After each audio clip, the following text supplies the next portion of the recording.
The Voyage of La'a. A long time ago, the islands were formed from a hot spot below the sea. A fiery mountain of lava erupted to form this land Hawaii. Over thousands of years, the slopes of basalt would cover with forests and streams.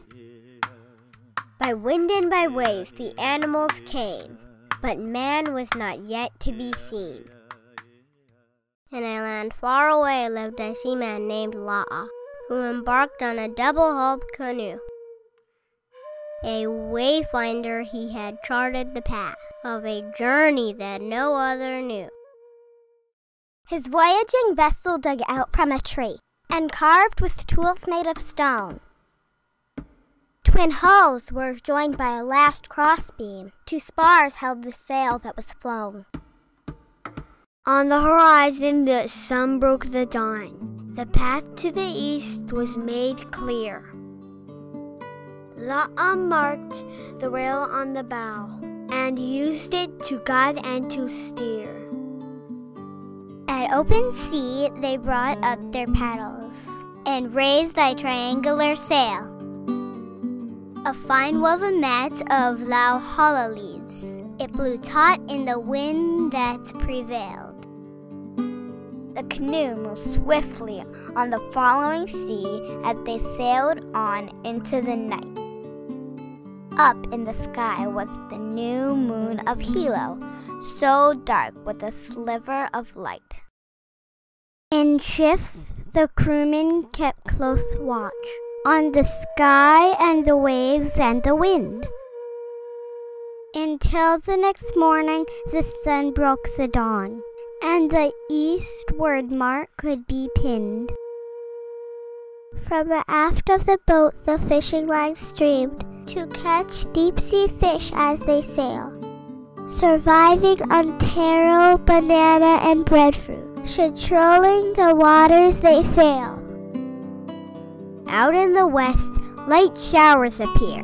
They head towards the afternoon squall, collecting the rain as it ran off the sail to provide drinking water for all.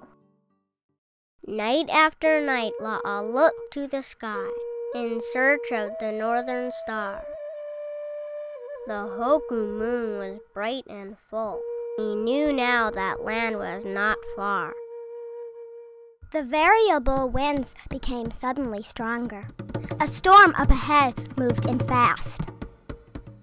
They lowered the sail and tied it down tight. When over the bow, the waves crashed. The men worked quickly to build the canoe. They must prevent a capsize. The steersman commanded the raging seas as waves once again start to rise.